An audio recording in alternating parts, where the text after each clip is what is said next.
Hello everybody and welcome to an ever-improving studio, and also welcome to a new series that we've decided to start here at the MYH podcast. We decided to call this series Built Too Tough to Talk. And the whole idea behind the series is about questions that people just don't want to talk about, and sometimes they feel like they can't talk about it, and because of the stigma that surrounds mental health in our industry, we feel like we can't talk about these things because if we start talking about them, it makes us feel weak and we're not tough. When in reality it's the other way around. We are tough for talking about it. But this is the first of many episodes that we're going to start bringing to you. And in this episode we speak to Lee Anderson. Now this is a trigger warning. We do speak about suicide.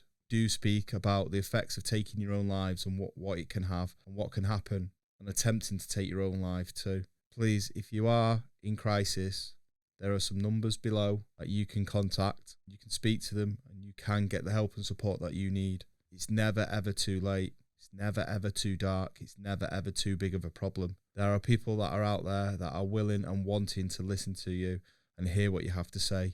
So if you do feel like you need a little bit of help and support, please reach out. Now I hope you enjoy this new series. Let us know in the comments below what you think of it. And if you know anybody who you think would benefit from it, please share it with them. Other than that, thank you very much. Please look after yourself. And please reach out if you do feel like you need a little bit of help and support. There is people out there. What drove you to make an attempt on your life twice? Honestly, I was just trying to escape myself. You carry so much with you over a period of time, and I think you're so conditioned to not talk about stuff. I didn't know how to articulate what was in my head. I didn't know who to say it to. I was scared to say it to somebody because of what their reaction would be. And I think it was just years and years and years of stuff just building up. And I just needed to escape what was going on in my head. You know, I was carrying just too much pain. And for me, you know, I'd taken myself down a road where I was using drugs and alcohol as a way to escape myself. And all it was doing was just making it worse. Because, you know, once I was getting over the hangovers and getting over the come downs, I was still with me. You know, no matter how fast I was running or what direction I was running in, I was still taking me with me. And I couldn't escape me. You know, it's like trying to outrun your shadow. At some point it's going to be in front of you, or it's going to be behind you, or it's going to be beside you, but it's still your shadow, it's still part of you. And I didn't have the capacity mentally or emotionally to deal with it. You know, I didn't know how to cope with it. And drugs was a way for me to kind of avoid it, but it just never went away. And I think I went down that path where I was just taking away my choices. And, you know, suicide was kind of like, it looked and it felt right. You know, it really did. It just felt right. You know, it wasn't about anybody else. It was about me just taking a break from myself. But I knew it was, you know, I knew it was a permanent thing. You know, it wasn't something I just woke up one morning and went, oh, no, I'm going to do. You know, I'm going to commit suicide. You know, I mean, I'm going to take my own life. It was something that I'd thought about long and hard. You know, to the point that I think because I was on that way of thinking, I was in such a negative space, and I didn't like myself. You know, I didn't like myself, and I think for me, everything that I was thinking was just a negative thing, and so I'd got myself to that point where I was like, this is the right thing for me to do. You know, I was adding nothing to the world. I was working, you know, outwardly I had a good job and I was married and all that sort of stuff, but this, again, you know, it wasn't something I just took lightly. It's something that would have been decades in the making, I think. Just not being able to express myself. You know, how do you say to one of your mates, or how do you say to your husband, oh, by the way, you know, I feel like I want to take my own life? It's just not something that comes up in conversation. You know, it doesn't come up in conversation. It's not like you're sitting there talking about the football and you go, oh, by the way, you know, I keep having these thoughts that really I think to myself that I shouldn't be here, that really I want to go and do this and I want to go and do that. It just doesn't come up in conversation, but it was constantly going around in my head, like morning, noon and night, you know, just kind of almost fantasising about it to a degree. And it was just something that, for me, it was a choice, and it was the only choice that I had. And so, you know, that's where I went with it. Everything that I thought about, there was very little times that I thought about it was a wrong idea. And when I did think that, I kind of dismissed it a little bit, because I was kind of like, no, like, I'm just fucking worthless. You know, I'm useless. You know, I'm not the man that was in my head. And there was just this internal battle going on constantly every single day, you know, even at work. You know, when I went to work, I didn't want to be at work, but yeah, I would still show up and pretend and like present like everything was all right. But inside, I think I was just slowly dying. And I didn't know how to deal with it, you know, so I couldn't wait for like Thursdays to come around so I could kind of, you know, get on it, because it was a way of kind of numbing the pain. But the pain doesn't really go away, you know, it's always there, you know, it's always there. And for me, you know, I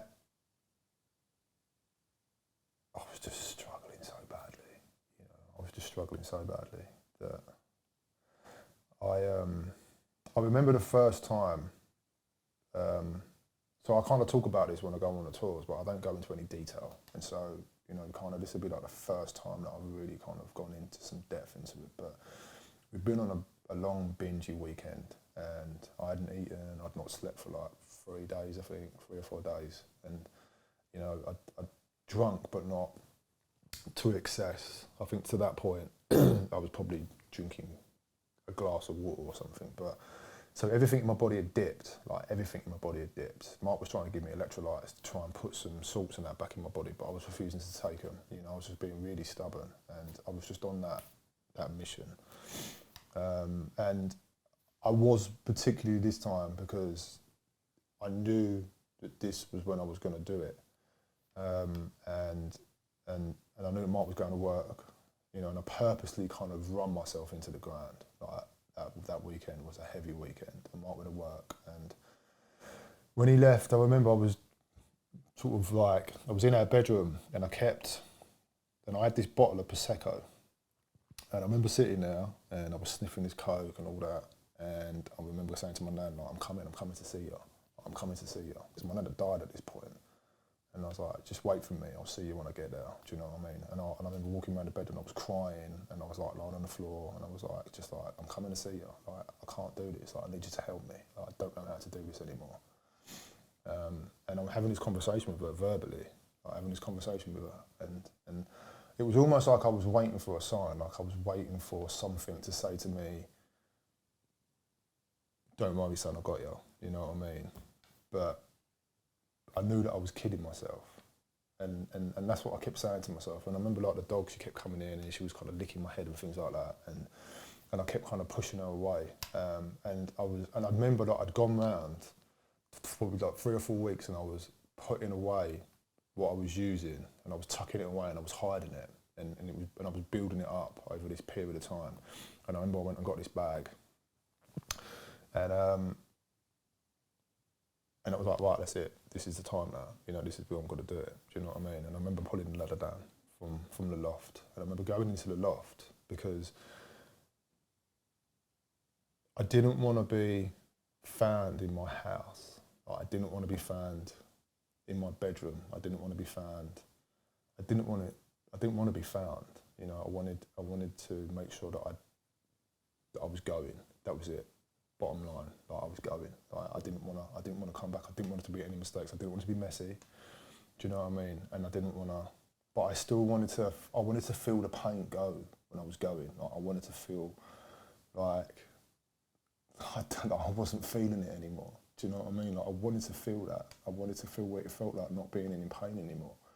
And so that method I chose was because of that. It's because I wanted to feel what it felt like, not feeling the way that I felt in my life. You know what I mean? Like, because it was just horrible. It really was. And to try and pretend that you're not feeling that way was hard because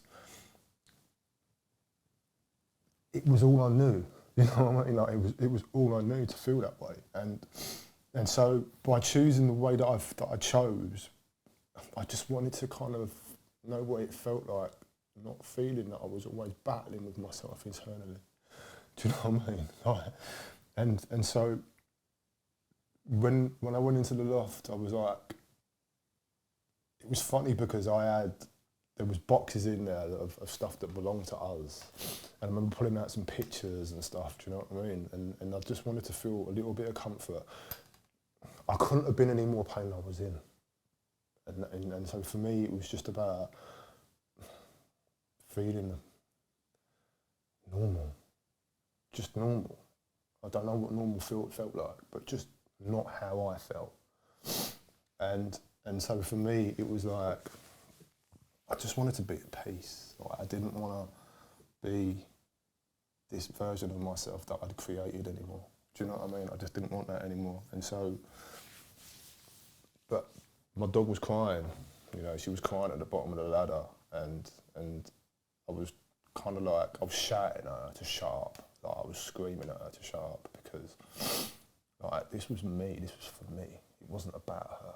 You know, she was going to be cared for, she was going to be looked after, do you know what I mean? I didn't think about anybody else. I didn't think about the impact it was going to have on anybody else's life. I knew that, in my head, I knew they'd get over it at some point. Do you know what I mean? Like, but I didn't think about what I know now in regards to pain and how you pass that on to somebody else, because it was never my intention. It was never about anybody else. For years, I didn't want people to see or feel the pain that I felt. Do you know what I mean? So I wasn't gonna. It was a very selfless thing for me to do. You know, I justified it in my head. You know, I tossed it about so much. You know, I justified it so much because it wasn't about anybody else. You know, it wasn't. I wasn't doing it to hurt anybody else. I wasn't doing it for anything else other than just to escape what was going on in my head.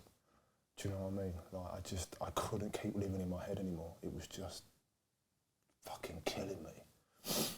And I needed to take control of that back, and that was the only way that I knew how. You know, I couldn't explain to somebody how I was feeling because I didn't know how I was feeling myself. You know, I couldn't put it into words. I can't say to somebody, oh, I've got all these things in my head and I don't know what they are. Well, what does that mean? Well, I don't know. Do you know what I mean? Like, I'm an overthinker anyway, and if I can't understand why I'm thinking that way, and so it was the only thing that I did for myself. And so, you know, when she just kept crying downstairs, and I remember kind of walking across the beams and spinning to come down the ladder.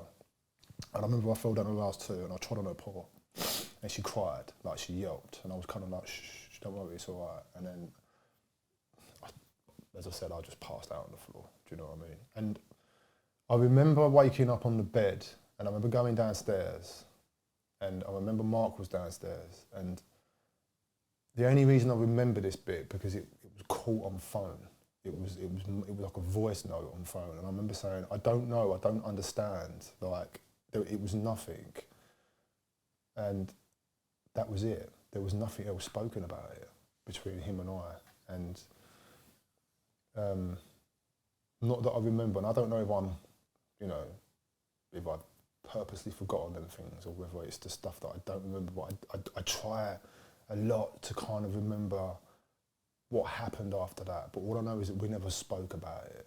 You know, it was something that we never spoke about. And then I remember thinking to myself that I need to finish this, man. You know what I mean? Like this, I didn't change the way I was thinking because of the fact that it didn't work. You know, not once did I think to myself like, come on, man, you know, you can maybe think of something else. So I just carried on, like everything was normal, but I was still in my head planning that I was going to do it again, and I knew exactly when. And again, it was another one of those really hectic weekends, like really manic, drug-filled weekend. And I remember that I started like doing what I was doing before, and Mark went downstairs, and it was a Sunday. So we'd been on it since the Friday, and it was a Sunday, and he was like, I'm going to go and cook us some food. Do you know what I mean? Because he always kept trying to make me eat, and I wouldn't drink, and I wouldn't sleep. And so every time I went for a pee, it was like fucking bright yellow. Like, I knew I was dehydrated, but I was that paranoid where from the amount of drugs that I took, I just thought he was trying to do something to me. Do you know what I mean? And he would tell you that. He would tell you that. I didn't trust him. Do you know what I mean? I was like, no, you're trying to poison me and all this sort of stuff. He's like, I'm trying to give you electrolytes. I'm trying to put this back in your body. Do you know what I mean? And I remember we went downstairs to make some food, and I remember I was like just scrambling, trying to get all these things. And I was taking all these things, and I was getting into bed, and it was very surreal because we had dinner in bed, and then I I gave him a kiss, I told him I loved him, and I remember going to sleep thinking to myself, that's it, I'm never going to wake up now, do you know what I mean? At least I said I told him I loved him, and I'm in my own bed, and it'll be all right. And so when I woke up the next morning, I was devastated, man. I was so devastated that I woke up. Like, when I woke up and opened my eyes, and I was like, I'm fucking still here. I'm still here, do you know what I mean? And I was like, how? Like, how is this? And then I was thinking, maybe I've chosen the wrong method then. Maybe I'm too susceptible. I'm not susceptible enough to it, do you know what I mean? But I just didn't want it to be messy. I didn't want it to be messy. And then I just tried to carry on. I kind of thought about it again, but I was trying to think of different methods, do you know what I mean? And I was like, I don't want to do that, and I don't want to do that, and I don't want to do that. But I never once thought about asking for help or asking for support, because I didn't know who to speak to. You know, and if I did, I didn't know how to start a conversation. I didn't want someone to stop me from doing it. Do you know what I mean? I didn't want someone to talk me out of it, because if someone would have talked me out of it, I didn't know what was coming after that. I didn't know whether there was going to be any help or what I needed to do, or whether I was prepared mentally or emotionally to deal with trying to claw my life back. Do you know what I mean? And so for me, it was just seemed like that wasn't an option for me. You know, it wasn't an option for me. And I think that for me, it was like, oh, I'll just take more drugs then. Do you know what I mean? I'll just get high and I'll just try to forget about it and hope that at some point it will just go away. Do you know what I mean? But I knew it wouldn't. Do you know what I mean? I knew it wouldn't. But by taking the drugs, it just numbed that pain for that few hours. And, you know, it made me feel a little bit good about myself, because you kind of live in this kind of bogus fantasy world because you're high. So all your inhibitions go, do you know what I mean? And like, you're not really you for that period of time. But then the drugs run out, do you know what I mean? And then all of a sudden the come down kicks in, because you plateau, you get to a point and you plateau. You can't take any more drugs because there's no more high to go. And then, you know, when you get to that plateau point, you know you're coming down, and it's kind of like, oh, fucking hell, man, I don't know what's coming next, do you know what I mean? And then I think just that whole build-up kind of fueled the kind of becoming of the breakdown. And I think that breakdown saved my life, you know what I mean? Because it allowed me to release stuff, and I was doing crazy things, like crazy things.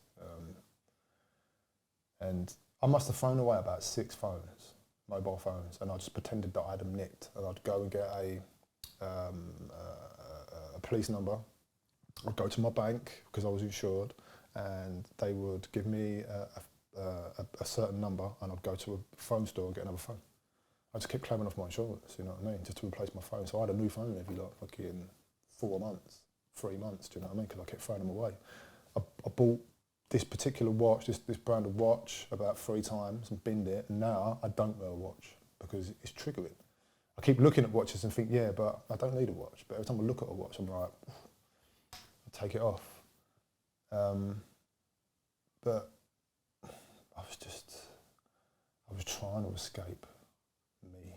And I think it was the version of myself that I'd created. And you get so embedded into it, and you become so entwined into it.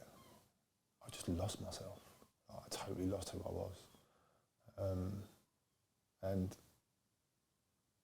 I'm so lucky that I found my way back. Do you know what I mean? Like, I really am, because I understand that you can find your way back from that. Because I have now, you know. Like, that's the first time I've kind of gone into detail about that. I think it's stuff that I just kind of push to one side, and it's easier to condense it, just kind of be very, you know, non-specific about it. But I think I'm still recovering from that, to be fair.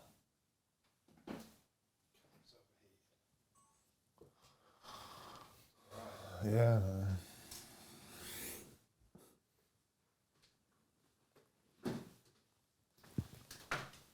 That was mad.